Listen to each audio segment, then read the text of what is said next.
bit of an intermission really. The soldering is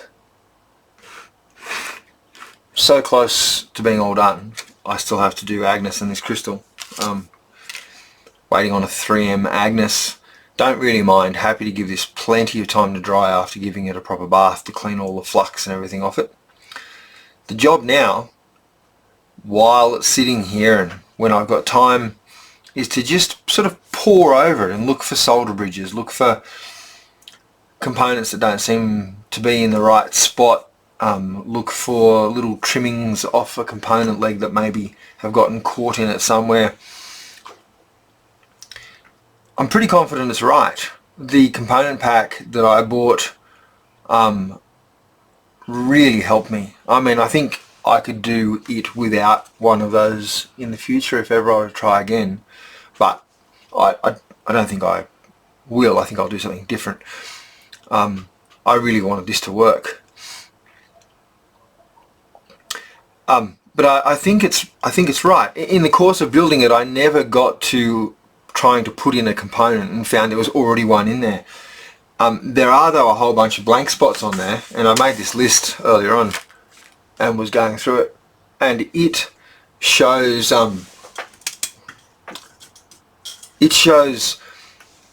the components I found that were missing, the components that were marked as not to be installed on GitHub, and a little bit of a reconciliation. There were some extra ones that were missing for me, capacitor 180 and some related components down here because of the clock chip I'll be using. I don't need the trim capacitor or the crystal, but as you can see, the list of things I don't have on there is longer than the list of things on GitHub. And when I did my reconciliation, the only thing I've not been able to find is ferrite bead 906, or indeed a spot where ferrite bead 906 should be. But the component pack was so good because there weren't any extra ferrite beads to put in the wrong spot. Really nicely done. And if I was going again, I've kept all the little plastic bags and I'd refill them. So, as I've sort of matched them over or ticked them off here, you know, left of the Zorro slots, so these ones over here are the ones that were missing. Took me a while to figure out where they were, because the component locator doesn't contain the locations of missing components at all. Rather than come up and saying, you know, do not fit, it's just missing from the list in the drop down. So I was able to, from the components I was able to find on the board that weren't fitted, make this list, reconcile a lot of them against the GitHub list pretty quickly and against my guidelines for my clock chip, and then the rest of them that weren't mentioned on GitHub but which I hadn't installed, I marked them with a tick and CL for component locator. So they were components that weren't supplied in the kit because I've used them all, and which were marked as not for installation, sorry, weren't marked as having a position for installation in the component locator. So in combination, that's all worked out quite nicely. Of course, it is possible that, you know, that I've still made a blunder, and that, you know, this resistor and this resistor need to be swapped around, but it's extremely unlikely. I was very careful. I will also get a Rev 6 board I've got and go through and check that I've got the negative stripe on the same side for all of the capacitors. That will take a little while to just sort of go through those, and I'll do some more testing with my multimeter to make sure there are no shorts. Although now the capacitors are installed, the multimeter will chirp, but the continuity test beep will chirp, but it won't stay on. So It is an absolute joy to see one of these computers, or one of these computer motherboards, where this area here hasn't been partly eaten by a leaking clock battery. And it is a joy for me. I mean, it's a lovely thing for me. I really enjoy it. It's a computer I had when I was a kid. I've really enjoyed building it. I'm very happy with it indeed.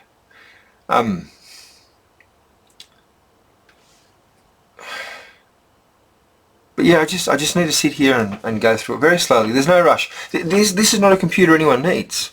This is pointless. And that's a part of the joy of it, that it is pointless. You know, it's I think why I enjoy vintage computers. But building up a modern computer, there's never the kind of luxury of time that is present when building a vintage computer like this that has no use other than a spot of fun. And whatever software this can run, it can run in emulation on a modern PC. But it is delightfully useless. Sort of reminiscent of what's the preface to A Picture of Dorian Gray, Oscar Wilde's book, and he says something along the lines of how all art is useless. It is useless.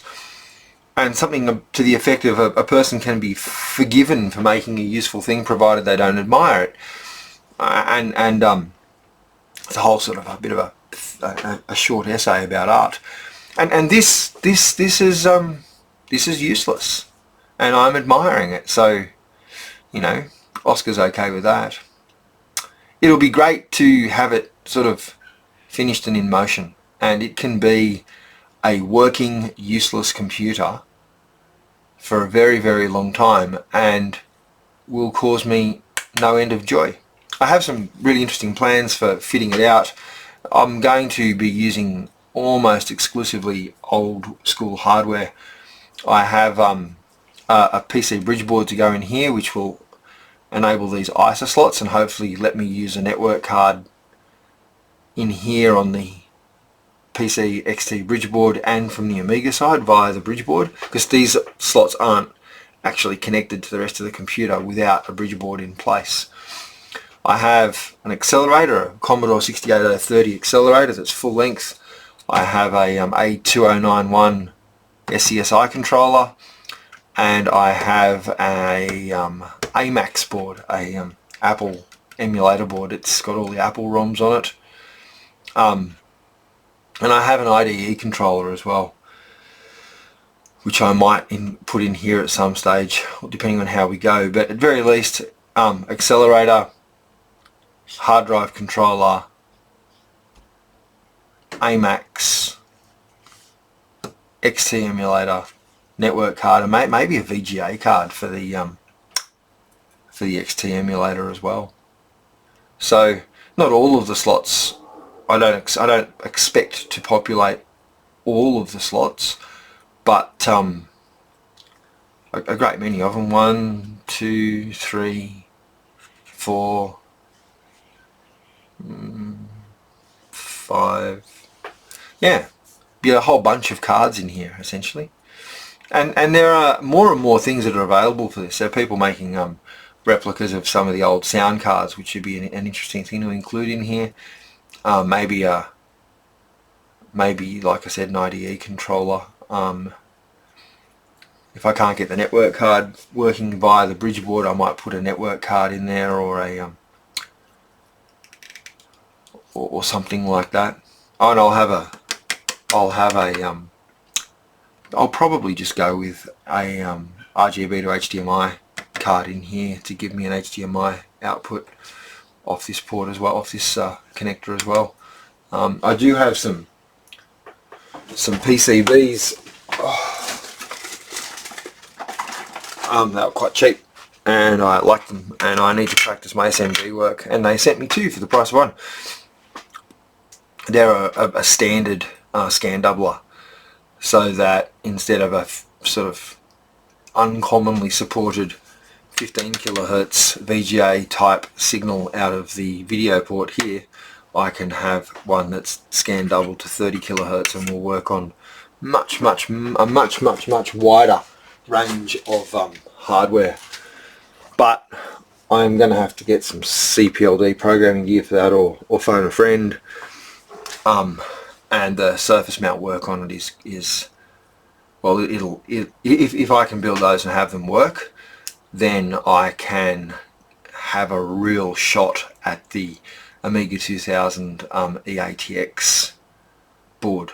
And if I build one of those, I'll do it in a nice box with a case window, and probably celebrate by selling some stuff and purchasing a ZZ9000 board for it, with the audio and expansion, the whole lot, and probably still go maybe with an IDE controller and the Buffy 68000 project accelerator